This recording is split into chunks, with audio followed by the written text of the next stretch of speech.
Alhamdulillah, wassalatu wassalamu ala sayyidina Muhammad Rasulillah wa ala alihi wa sahbihi. Para masyayikh, para kiai, para bunyai, makta'anallah bituli hayatikum amin. Segenap pengurus NU wilayah cabang NBC juga Bandung Sembali, semoga bersama NU Bali menjadi baldatun thayyibatun wa rabbul ghafur. Allahumma amin. Takmir Masjid Raya Baitur Rahmah Kabupaten Pasang. Kami sangat berharap suatu saat masjid ini berkembang, tambah besar lagi, bisa menampung sampai di atas 10.000 jamaah. Amin Allahumma amin. Seluruh jamaah rahmatullah, satu yang saya minta, tenang. Ibu-ibu, adik-adik, halo, nggak boleh ada suara. Namun, yang di depan sana mau tenang. Satu, tersebut dalam kitab Ar-Ruh karangan Ibnu Qayyim Al-Jauzi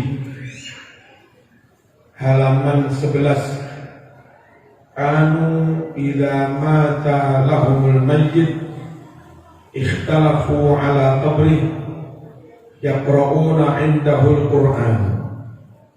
Adalah kebiasaan para sahabat ketika ada temannya mati, usai dimakamkan, maka secara bergantian mereka membacakan Al-Quran di kubur temannya itu.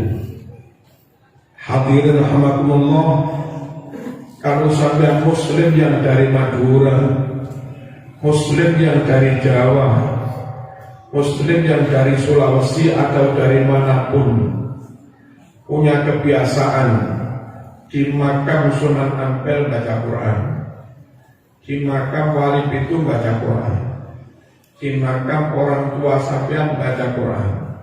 Memang seperti itu dulu tradisi yang dilakukan oleh para sahabat, muridnya Rasulullah Sallallahu Alaihi Wasallam. Mohon barangkali setelah kembali bercampur dengan muslim dari berbagai daerah, ada yang dari Jakarta, ada yang dari Lampung, ada yang dari Padang, mungkin membawa tradisi sama atau beda, masing-masing punya hak untuk mempertahankan paham amaliyah dan tradisinya.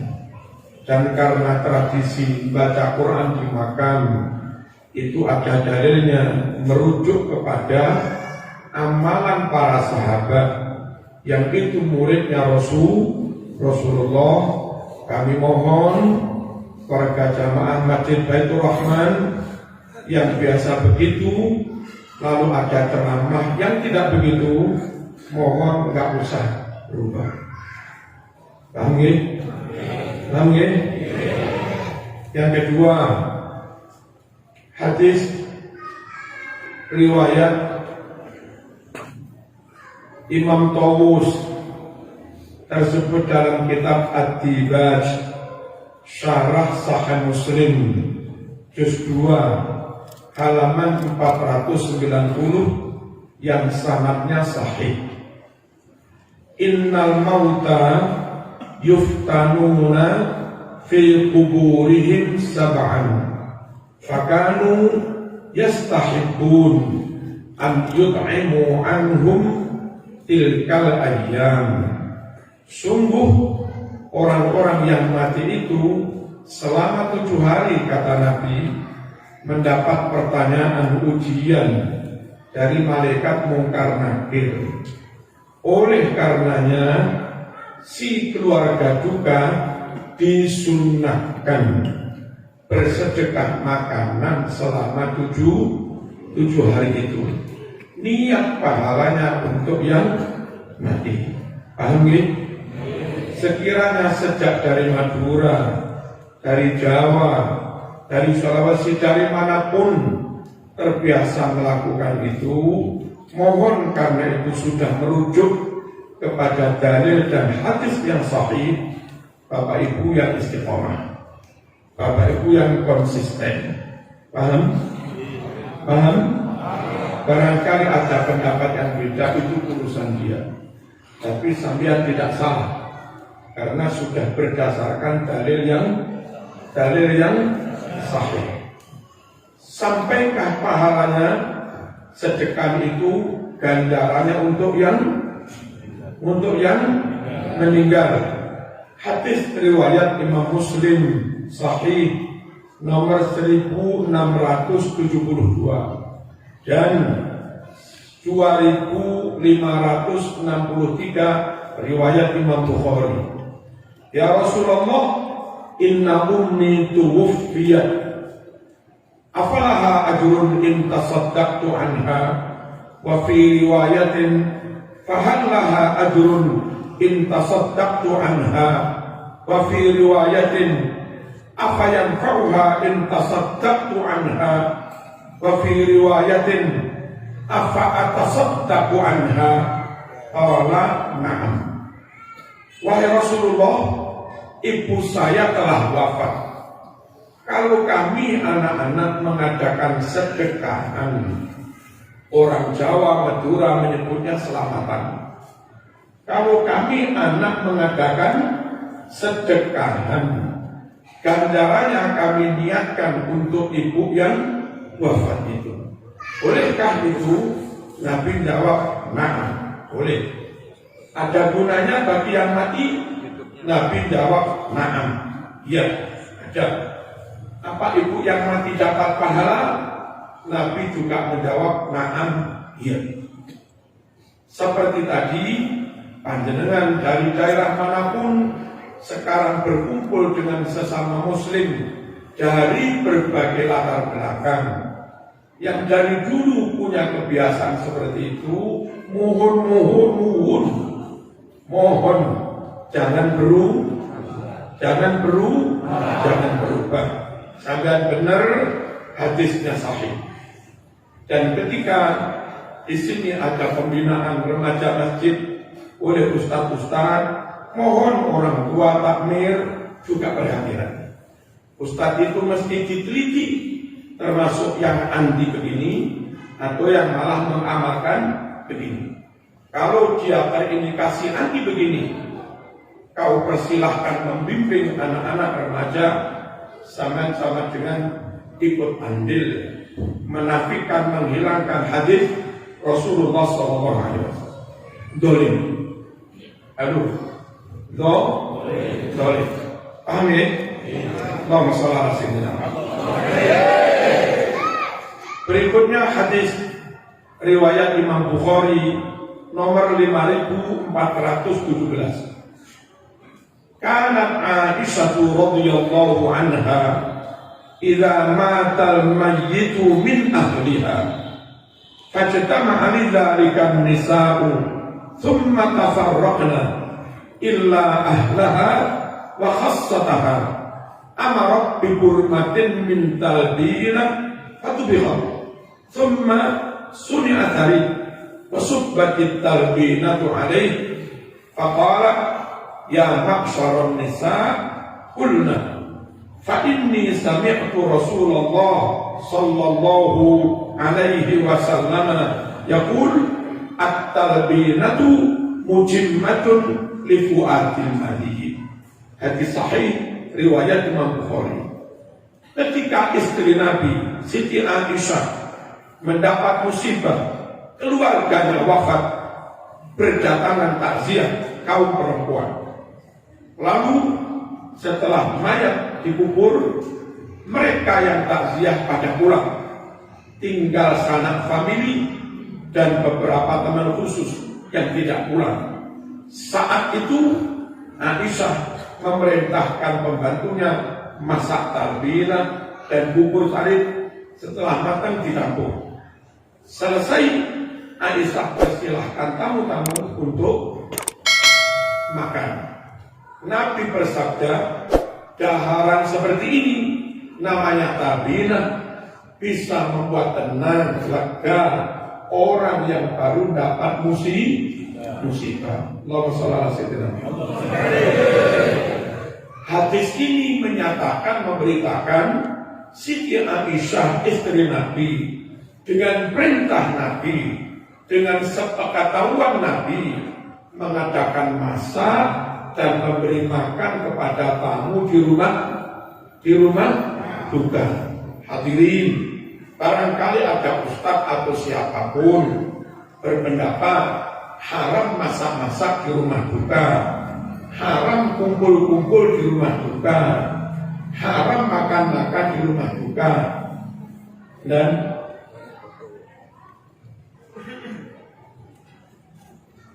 barangkali ada ustadz yang ceramah seperti itu. Mohon panjenengan gak usah ragu. Apa yang selama ini saya lakukan, memberi hidangan kepada tamu di rumah duka, itu sudah benar merujuk kepada hadis sahih riwayat Imam Bukhari. Perkara ada orang ceramah begitu, itu urusannya. Tapi anakmu harus diselamatkan, remas harus diselamatkan, biar tetap ahlu sunnah wal jamaah. Hadirin rahmatullah, kita lanjut. Bagaimana tentang hadis yang ada di Bulughul Maram riwayat Imam Ahmad, kunna na'uddu al-ijtima' ila ahli mayyit wa san'at at-ta'am minan niyahah. Kami para sahabat menilai acara kumpul-kumpul di rumah duka, bikin makan jenduren di rumah duka, itu tradisi jahiliyah. Bapak Ibu rahmatullah, hadis ini menurut Imam Ahmad sendiri yang meriwayatkan, la aslalahu. Hadis ini enggak ada dasarnya, berarti dianggap asli tapi palsu, enggak ada dasarnya. Pegangi hadis Bukhari tadi, yang mana Siti Aisyah juga memberi makan di rumah duka atas sabda Rasulullah. Paham? Sementara riwayat ini enggak ada dasarnya. Gimana keterangan itu bisa kita dapat? Di kitab syarahnya Bulughul Maram juz 1 halaman 42. Paham ya? Paham ya? Allahumma shalli ala sayyidina Muhammad. Kita lanjut. Hadirin rahmatullah. Lalu riwayat Imam Bukhari, riwayat Imam Muslim juz 2 halaman 370. La in kana yadbahu syata wa yuqatti'uha qit'an wa yuwazzibuha 'ala jiran. Benar-benar Rasulullah sallallahu alaihi wasallam dalam rangka mengenang wafatnya Siti Khadijah menyembelih kambing, lalu dipotong jadi banyak potongan, tentu dimasak, terus disedekahkan kepada tetangga-tetangga, wa asdiqaiha, kepada teman-temannya Siti Khadijah, wala in kana yuksiru min dzikriha, sambil Nabi banyak-banyak menceritakan tentang riwayatnya Siti Khadijah. Dalam tradisi Islam di Jawa, di Madura, mengenang wafatnya seseorang, mengadakan sedekah makanan semampunya, apalagi membaca sejarah orang itu dikenal dengan istilah haul. Paham ya? Terlepas namanya haul apa enggak, urusannya. Yang jelas mengadakan sedekahan untuk mengenang wafatnya seseorang itu dilakukan Rasulullah, sunnah Rasulullah dan hadisnya ada di Sahih Bukhari juga Sahih Muslim. Allahumma shalli ala sayyidina Muhammad.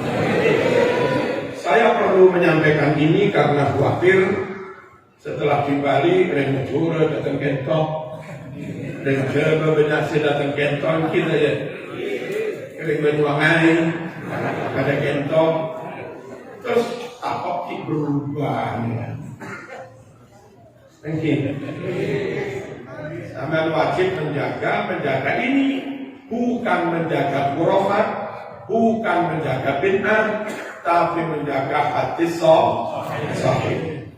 Pedulinya sampean, hati-hati mengundang khatib, hati-hati mengundang ceramah, meneliti satu persatu siapa yang membimbing remas untuk memastikan pro sunnah, bukan kontra sunnah. Hukumnya wajib dalam rangka menjaga melestarikan sunnah Rasulullah SAW, sehingga panjenengan dapat sunnah seperti ini dari keimanan berasan, dari Blok Agung, lalu dari Ki As'ad Samsul Narifin, dari Betet Pamekasan, dari Ki Bashir, dari Mbah Hashim As'ari, dari Syekhana sampai sini sampai mati tetap seperti itu. Alangkah naifnya ternyata anakmu menantumu sudah menentang itu. Lalu gara-gara nggak teliti mengundang khatib, nggak teliti mengangkat takmir, nggak teliti mengundang imam, nggak teliti mengundang penceramah, nggak selektif mengundang ustadz yang membimbing anak-anak. Terus kamu saya matur begini, jangan dianggap mengundang perpecahan. Lalu yang menyebabkan perpecahan kalau saya kafir-kafirkan mereka, kalau saya lu sampean bunuh mereka, nah itu namanya mengundang perpecahan. Kalau begini tetap ingin berukhuwah, tapi tetap saja balighu anni walau ayat, sampaikan kebenaran dari aku, kata Nabi, meskipun satu ayat. Qulil haqqa walau kana murran, katakan yang sebenarnya meskipun baik. Keinginan menjaga persatuan jangan menghalangi kita untuk tetap menyuarakan mengamalkan kebenaran. Keinginan kegigihan memperjuangkan kebenaran jangan dengan cara yang membuat perpecahan. Paham ya? Paham ya?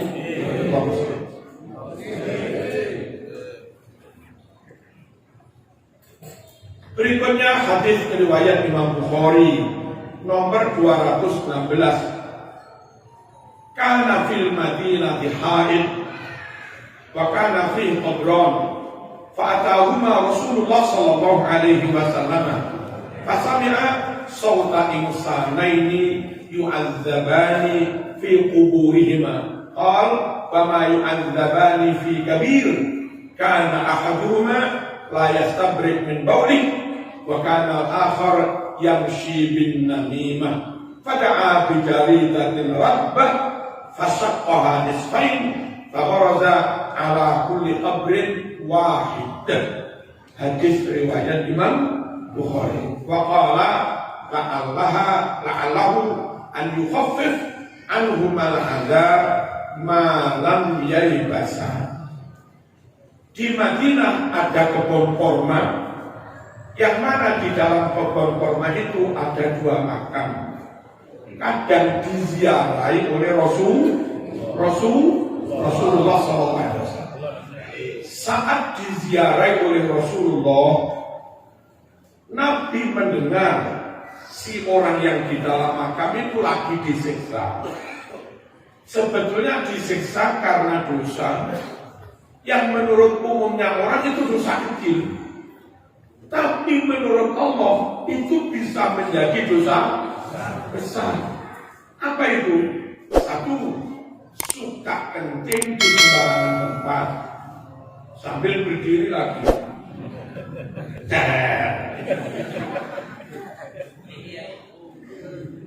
Kalau di Bali nggak ada, kadang di Jawa ada super truk gitu. Hati-hatilah biar najisnya nggak diperhati apa? Nggak mercek kemana-mana ya. Kelihatan dosa kecil, tapi karena najisnya kemana-mana, malah melebar bahayanya najisnya itu. Bisa jadi dosa besar.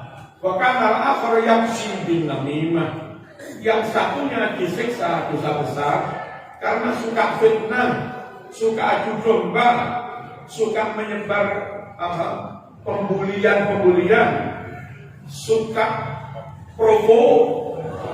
provokasi, kecam sana, kecam sini, laknat sana, laknat sini, sesatkan sana, sesatkan sini, fitnahkan sana, fitnahkan sini. Bokyo kalau masalah khilafiyah, jangan langsung main vonis.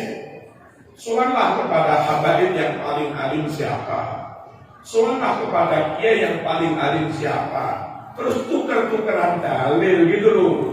Sebelum menvonis itu sesat atau tidak. Yang begini ini dosa besar karena membuat perbedaan. Yaman perang saudara padahal banyak ahlussunnahnya karena tersebar fitnah. Suriah hancur karena tersebar fitnah. Irak Afghanistan hancur karena tersebar fitnah. Dan pola-pola seperti itu mengadu coba dilakukan di NKRI. Tradisi ini haram, harus dimusnahkan. Budaya ini haram, harus dimusnahkan. Ini loh yang bikin ya, ada bunga-bunga taruh di talang, disabdu, disesat. Yang begini-begini itu gampang bikin perbedaan, jadi fitnah. Wong dihusnudoni bisa, tetap ada kembang, niatnya saja yang diluruskan. Barangkali dulu di Malang pakai kembang-kembang itu niatnya menghadirkan Roro Kidul, niatnya menghadirkan danangnya Gunung Kawi. Apa salahnya tetap pakai kembang? Kembang kan wangi, malaikat rahmat suka yang wangi-wangi. Pakai kembang niatnya menghadirkan malaikat rahmat.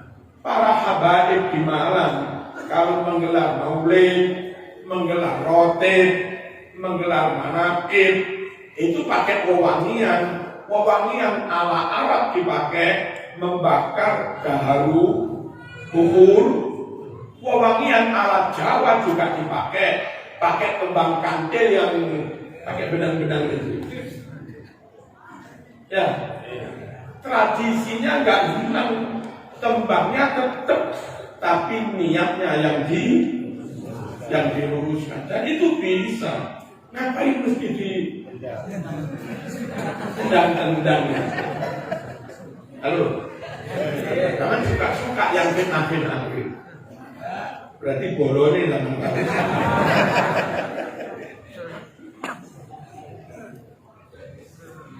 Orang ini disiksa satu karena kalau pipis sembrono sembarangan ngawur. Yang satu suka bikin fitnah perpecahan. Saya ini Rawung, begitu tim PW Jawa Timur selesai mengurus hak paten, hak ciptanya sholawat badar, sholatullah, salamullah, maka di buku itu saya membuat pengantar dengan bahasa Arab. Alhamdulillah perjuangan sudah usai, berhasil dengan baik. Perjuangan untuk mendapatkan hak paten atas sholawat badar karangan saudaranya Ki Ahmad Siddiq, entah sepupu apa, memang orang alim banget.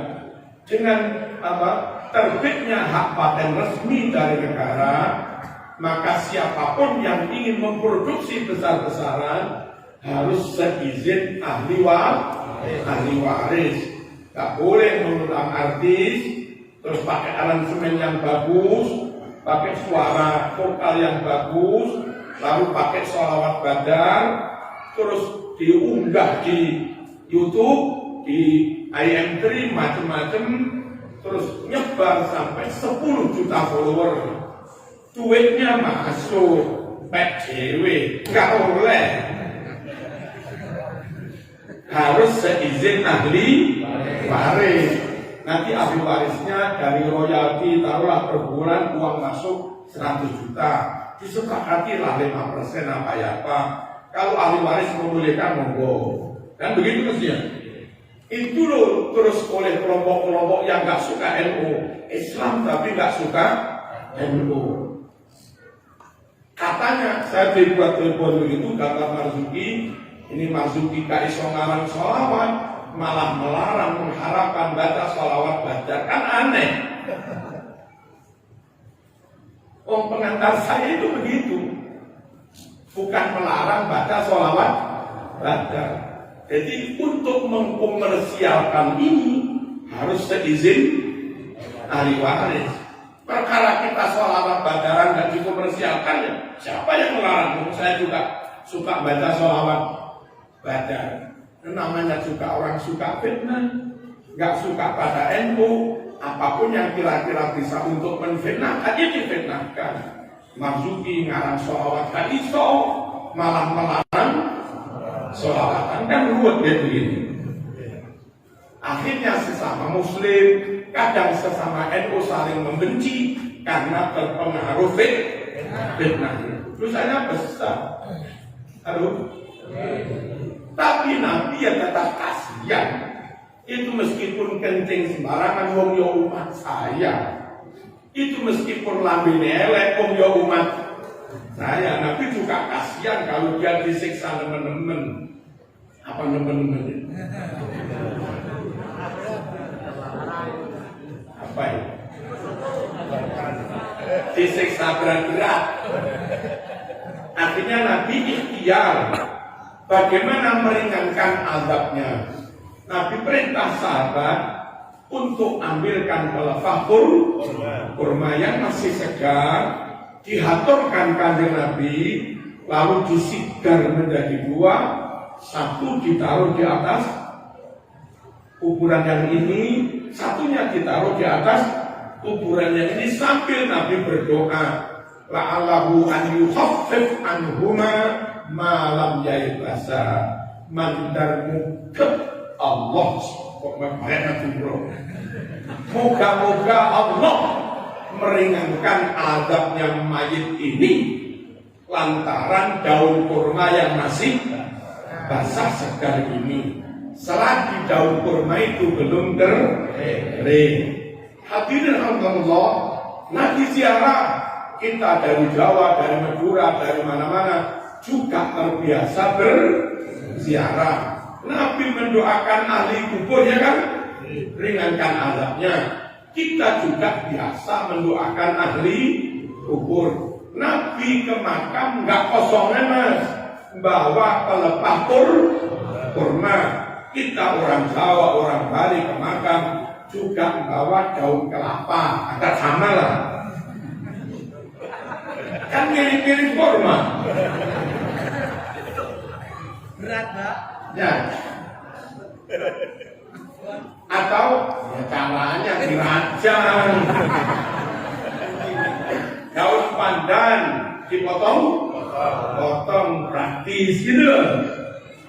Yang jelas perbuatan seperti itu sama sekali nggak bisa dihurafatkan, dituduh sesat. Bagaimana sesat kita bawa kembang, bawa daun pandan ke makam? Wah, Rasulullah pun bawa lebih dari itu. Bukan hanya daun pandan sebungkus plastik kecil, sedaun kurma. Asalkan jangan kering. Yang repot itu yang bawa daun-daun masih segar tentang sesat atau apa, malah dia membawa karangan bunga. Ini gimana? Karangan bunga itu sudah kering, kertasnya juga Kering. Begitu kau tahu di dekat makan, malaikat bilang, kaset mas.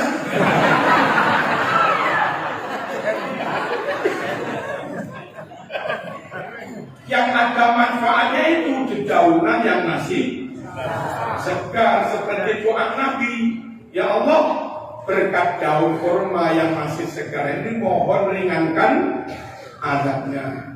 Masuk Nabi berdoa, ya Allah, berkat daun kurma yang sudah mengering, masuk begitu. Halo.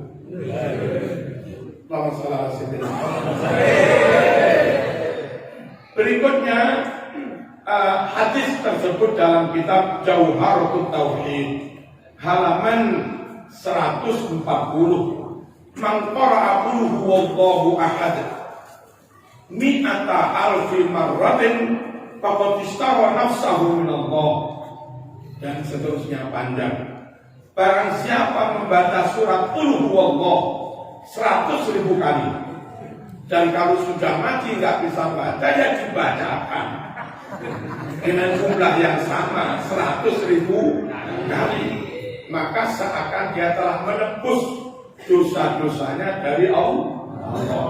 Karena orang ini sudah menebus dosanya, bebas sudah, maka ketika di akhirat ada tetangga atau siapa yang pernah terdolimi menuntut dia, menggugat dia, malaikat tahu begini, kamu jangan gugat ini, orang ini sudah bebas, mintalah hakmu kepada Gusti Allah, karena yang membebaskan ini juga Gusti Allah. Di Blitar ada tradisi orang mati dibacakan qul huwallahu 100.000 kali, namanya fidaan. Apa fida ini? Upaya menebus dosanya mayit. Panjenengan melakukan monggo karena memang hadisnya sahih, nggak melakukan juga monggo karena Nabi tidak mewajibkan. Tapi mbok yo jangan dibid'ahkan. Itu. Halo. Mbok yo jangan disesatkan. Berikutnya hadis di Bulughul Maram halaman 107 riwayat Hakim dinyatakan sahih oleh Ibnu Hibban. Iqra'u ala mautakum Yasin. Orang-orang mati di antara kamu itu, Mas, Mbak, bacakan surat Yasin. Halo. Ini hadisnya sahih, dan di kitab Al-Jami' As-Shaghir juz 2 halaman 178 riwayat Imam Baihaqi juga sahih. Faqra'uha inda mautakum. Baca surat Yasin itu di dekat di samping mayit-mayitmu. Kita punya tradisi setelah disolati sambil nunggu gali kuburnya selesai timbang nganggur.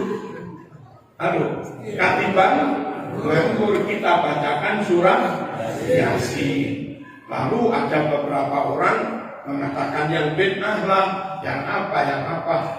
Saya sampaikan pada panjenengan, itu tidak bid'ah, itu berdasar hak menilai hadis ini sahih. Siapa dia?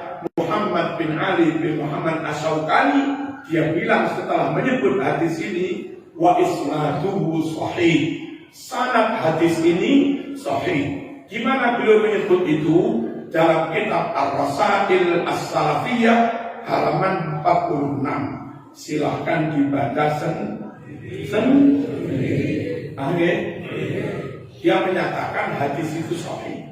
Nah, kalau hadis tentang Yasin itu sahih menurut ulama Ahlus Sunnah wal Jamaah, bahkan juga sahih menurut tokoh Salafi Wahabi. Terus mengatakan tidak sahih lagi itu terus lewat celah yang mana? Lewat celah yang mana? Allahumma shalli ala sayyidina. Bahkan di kitab tersebut Ar-Rasail As-Salafiyah halaman 46 beliau menyatakan, menceritakan tradisi di zaman Nabi.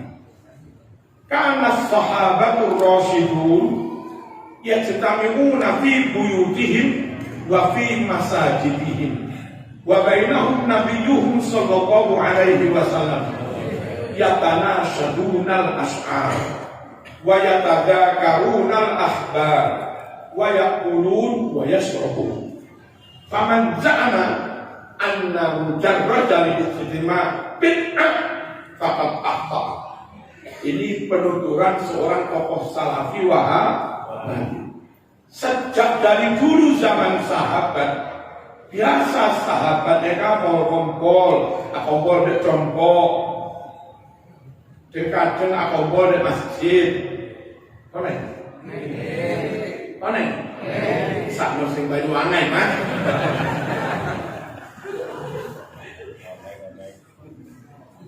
Dahulu sahabat itu biasa kumpul-kumpul di rumah, kumpul-kumpul di masjid, dan di antara mereka ada Nabi. Artinya apa yang mereka lakukan dilihat, didengar, diketahui Kanjeng Nabi. Itu loh Kanjeng Nabi nggak rewel, nggak pakaian, nggak ngelarang gitu loh. Apa yang mereka lakukan kumpul-kumpul itu yatanashadunal ash'ar. Mereka bergantian melantunkan syair-syair kayak mas-mas tadi. Ya Rabbi asami' du'ana, ya Rabbi balighna nazuru. Gantian jemaahnya kan begitu kan? Rabbi faj'al mujtama'na. Kok enggak dijawab? Ya. Ghayatul husnul khitami. Kan begitu ya? Gantian. Dari dulu sahabat itu punya kebiasaan bergantian baca syair-syair. Wayatadakarunal akhbar. Lalu mereka saling bertukar informasi. Selesai baca syair-syair, satulah yang punya berita, update berita, maju sampaikan berita. Kultum lah. Kayak begini, kultum 5 kali. Selesai acara, kumpul-kumpul, baca syair, lalu kultum. Selesai itu, wayak kulun, wayak sorbun. Ada makan-makan, ada minum-minum. Terus si tokoh Wahabi tadi, Muhammad As-Sokani, menyatakan ini nyata, tradisi ini ada sejak zaman Rasulullah. Siapa yang menuduh-nuduh acara kayak begini tujuh bid'ah, ya salah dia. Halo. Nanti tadi kan sudah ada baca syair nanti ada nih. Ini tukar kabar, sampaikan ini. Nabi ini, hadis Nabi ini, ya masih kurang. Wayak ulu, wayak suruh. Harus ada acara makan-makan, minum-minum. Kalau takmir nggak menyediakan makan-makan, minum-minum, berarti takmir mengamalkan 50% sunnah. Ada? Tapi jajan.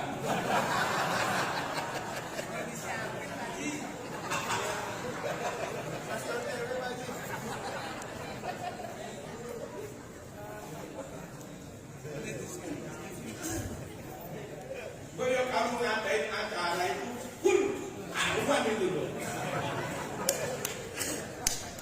Sesuai dengan tradisi sahabat yang disaksikan langsung oleh Rasulullah SAW. Ada baca-baca, Quran boleh, Yasin boleh, Syikiran boleh, ada ilmu, doa, lalu ada makan, minum-minum. Bolehlah yang guling-guling itu. Ya kalau sapi guling nggak mungkin ya kelinci guling.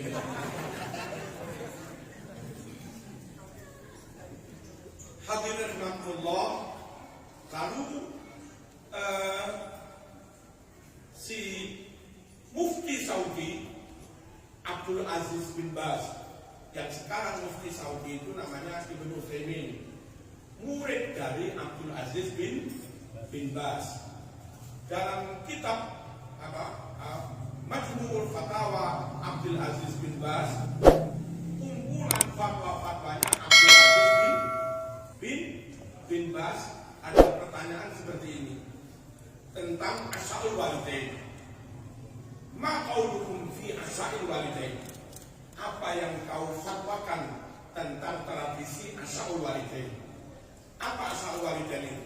Tradisi di Arab sekarang ini ketularan terpapar anak-anak TKI dari Madura. Anak Madura jumlahnya banyak ribuan di sana. Kadang malah mengadakan acara makan-makan kayak kemudian di sini dulu. Terus mendoakan orang tuanya. Niat untuk mendoakan orang tuanya. Akhirnya bosnya, majikannya juga ikut-ikutan. Jadinya di Saudi itu biasa ada ngumpulin orang, adakan acara makan malam, diniatkan ganjarannya untuk bapak yang meninggal, ibu yang meninggal gitu. Dan dulu mufti Saudi, tentu Wahabi pahamnya, mufti Saudi Abdul Aziz bin Baz ditanya bagaimana pendapat panjenengan tentang tradisi kayak begini. Dia jawab yang sama dengan jawaban Kiai Surah.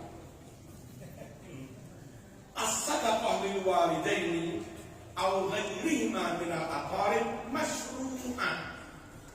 Yang namanya sedekah, membuat acara makan-makan, ganjarannya untuk orang tua yang meninggal atau untuk kerabat-kerabat lain yang sudah meninggal, itu memang disyariatkan, Mas, bukan bid'ah, memang masruh disyariatkan. Lalu dalilnya dia sampaikan dalil yang tadi tak baca itu. Terus penamaannya lama sahatan an nusammiha bi as-sadaqah lil walidain atau asail walidain fi Ramadan atau fi khariji Ramadan fil bait atau fil masjid. Perkara namanya boleh diberi nama sadaqatul walidain, bersedekah ganjarannya untuk orang tua, atau asya'ul walidain, mengadakan acara makan malam, ganjarannya untuk orang tua, nama saja. Kalau nggak mau dengan nama selamatan, beri aja nama. Hari nanti Mbak Isa ada acara asya'ul walidain di rumah saya. Tetanggamu bingung apa itu? Ya Arab memberi nama asya'ul walidain karena makan malam itu bahasa Arabnya asal.